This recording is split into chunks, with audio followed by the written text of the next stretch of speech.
Bonjour à tous les amis, on se retrouve pour une nouvelle vidéo sur mes coups de cœur de l'année qui a été riche en comics, je trouve, que ça soit DC, Marvel ou l'indépendant. J'ai vraiment eu beaucoup de comics que j'ai appréciés cette année. Vraiment, ça a été vraiment riche malgré le confinement et tout ça. Il y a eu beaucoup de comics que j'ai aimés. Et que je vais vous présenter ce qu'il faut lire pour ma part, que je vais vous donner mon avis sur certains titres qui m'ont vraiment plu. Je vais commencer avec DC, avec Batman Last Night on Earth de Scott Snyder et Greg Capullo, qui était vraiment un... Pour moi, ça c'est... Moi, je m'étais... L'univers Rebirth m'a rebooté, mais ça, maintenant, quand j'ai lu ça, ça m'a... J'ai préféré ça de lire tout ce que j'avais lu avant, même si j'aimais bien le run de Scott Snyder dans la New 52, j'avais bien aimé. Mais ça, c'est vraiment un coup de frais. Je trouvais que c'était un coup de frais, je trouve, par rapport à l'univers de Batman. Ça se force à être complexe, c'est juste ça. Mais après, dans son ensemble, ça respecte bien l'univers. C'est un peu un Last Allman Logan version Batman, mais c'est vraiment très bien. Même si c'est complexe, il faut s'y connaître en comics un minimum, mais c'est vraiment bien pour ce que ça apporte et vraiment la suite. Et moi, j'attends la suite avec impatience. Je suis curieux. Je suis curieux sans être hypé non plus, hein. Mais j'ai bien aimé en tant que fan de Batman, j'ai trouvé ça très bien comme comics et c'est vraiment à lire. C'est sur le DC Black Label et DC Black Label ont vraiment un chouette catalogue et ça c'est un de mes coups de cœur de cette année, même si je comprends qu'il y en a que certains ont été partagés, mais c'est pas un mauvais titre que ça je trouve. Ça apporte quand même quelque chose et ça nous change de ce qu'on voit d'habitude sur Batman, je trouvais. Donc c'est complet, c'est sur sa complexité et tout ça pour nous faire croire que Batman est un mythe et après c'est pas un mythe et c'est franchement bien pour ce que ça apporte en nouveauté. Je suis vraiment, j'aime bien. Après, il y a Kingdom Come de Mark Waid et Alex Ross qui est vraiment bien. Ça c'est un de mes titres préférés que j'ai préféré entre ce qu'il avait fait avec Justice League. Je préfère ça parce que ça avait une autre, c'est dans une autre terre, c'est moins, c'est prenant, ça raconte contre la nouvelle génération et la génération de maintenant. Que c'est en conflit, c'est un peu d'actualité de ce qu'on voit avec les réseaux sociaux et tout ça. C'est vraiment ça qu'on voit dans ce titre. Et c'est bien dessiné comme des peintures, comme ça, c'est vraiment... Alex Ross, il s'est bien dessiné, c'est vraiment un bon dessinateur. Et on voit un nouveau Superman, alors que moi, je suis pas trop Superman à la base, hein, mais j'aime bien voir une autre version de Superman, comme on voit dans Injustice et tout ça, j'aime bien voir ça.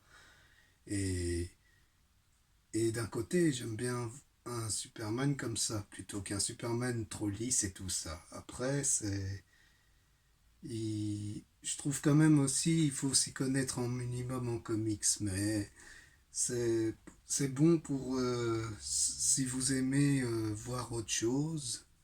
Ce comics est fait pour vous, hein, c'est vraiment bien. C'est Alex Ross connaît Mark Waid, il connaît ce qu'il fait. C'est un auteur qui aime bien l'univers du super-héros en général et c'est vraiment bien.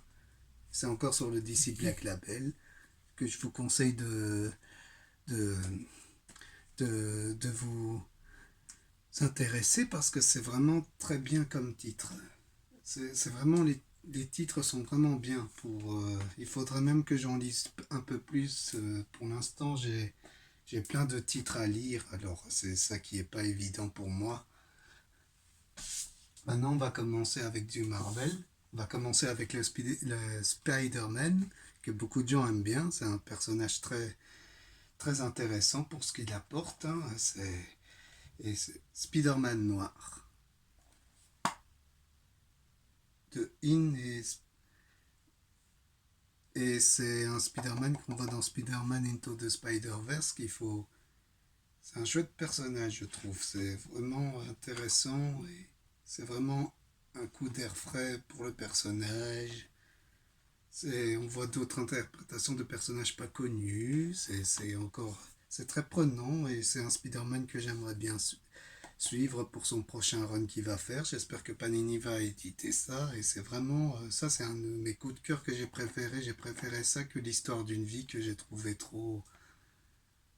Je sais pas, j'ai pas trop kiffé l'histoire d'une vie, mais il y a de bonnes choses, hein, j'ai préféré ça parce que ça c'était plus prenant, ça avait plus d'impact niveau scénario et on voit un Spider-Man qui ressemble à un Batman, enfin c'est différent et c'est un Spider-Man que j'aime bien suivre et que j'aime bien.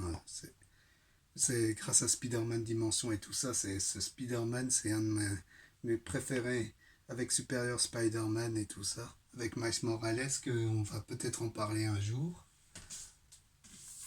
Supreme Power de Jim Straczynski et Gary Frank, qui est un de mes premiers. Ça a été mes premiers coups de cœur de l'année. C'était vraiment bien. Ça aussi, c'est dans une autre terre parallèle. C'est une revisite. Ça revisite les origines de l'escadron suprême qu'il y avait avant avec Hyperion et tout ça. Et c'est une équipe assez qui ressemble à la Justice League. Et ça a un côté qu'on voit dans Man of Steel, je trouve. Il y a des plans qui ressemblent à Man of Steel et tout ça. C'est, c'est vraiment bien. Et c'est pour un public adulte, hein, c'est vraiment, ça se prend en sérieux pour ce que ça apporte dans le contexte, comme Jim Straczynski sait bien le faire avec Spider-Man, avec Rising Star, tout ça, il a une patte artistique très intéressante et c'est vraiment quelque chose qu'il faut lire si vous avez l'occasion. C'est un omnibus pour moi qu'il faut lire. Après, voilà, ça j'en ai parlé dans mes vidéos précédentes sur les Tortues Ninja. C'est le 11e tome. J'ai pas le tome 12, mais j'ai trouvé. C'est une série très très bien amenée, hein. Ça apporte de la fraîcheur à l'univers et on sent que Kevin Esterman, il adore. Il, il a envie de changer la donne. Il y a beaucoup de trucs qui changent, hein. Shredder, c'est sa meilleure interprétation, je trouve, dans cette série. Et on voit les tortues évoluer et ça stagne pas comme on a l'habitude de voir. Et c'est ça qui est intéressant, je trouve. Et on voit d'autres mutants. Et j'espère qu'on verra les autres exploités. C'est vraiment une série qu'il faut lire chez iComics, je trouve. Et franchement, ils ont un chouette catalogue aussi, hein. C'est comme Vestron et tout ça que j'essaye de m'y mettre un peu. Mais c'est vraiment intéressant pour ce qu'ils apportent en titre et tout ça. C'est vraiment très bien. Et, et franchement, je vais l'acheter le tome 12 pour voir la suite. Et je vais pas lâcher cette série, c'est sûr, parce qu'elle apporte vraiment de la profondeur, c'est prenant. Il a eu des hauts et des bas avec le premier tome, donc ça, c'est pas tellement grave. Après, on peut se passer du tome 1 pour tout de suite se lancer au tome 2 directement. Et c'est vraiment bien, je ne peux pas dire autrement, tout le monde en dit du bien, c'est une série qu'il faut lire, c'est vraiment ça c'est une des séries qu'il faut lire, franchement, c'est frais et tout ça, que demander de plus.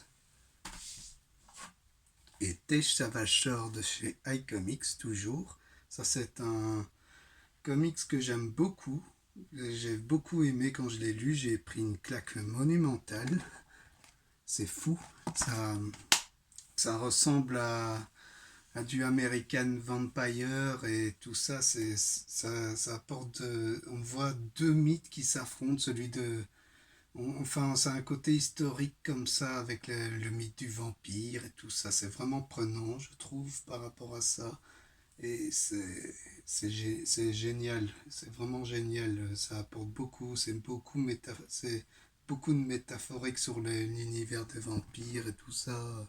Il faudrait que je me lise Redneck, mais c'est vraiment très bien.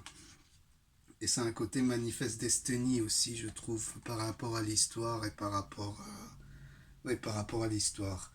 Et ça fait pas mouche, quoi. C'est vraiment bien. C'est un des deux titres que je conseille chez iComics, c'est les Tortues Ninja et des Savage Sword qui sont vraiment prenants. Ils ont tous les deux de qualité scénaristique, je trouve. Et franchement, même la couverture, elle est belle. C'est vraiment beau pour ce que ça apporte. Enfin voilà, hein. Ça c'était mes avis coup de cœur sur des titres qui m'a plu. J'ai plein d'autres titres qui m'ont plu, hein. Il y avait les Conan le Barbare et tout ça qui m'ont plu. Franchement, pour l'année 2021, j'espère qu'il y en aura d'autres, des titres que j'aime. Et franchement, ça me fait plaisir de partager ça avec vous.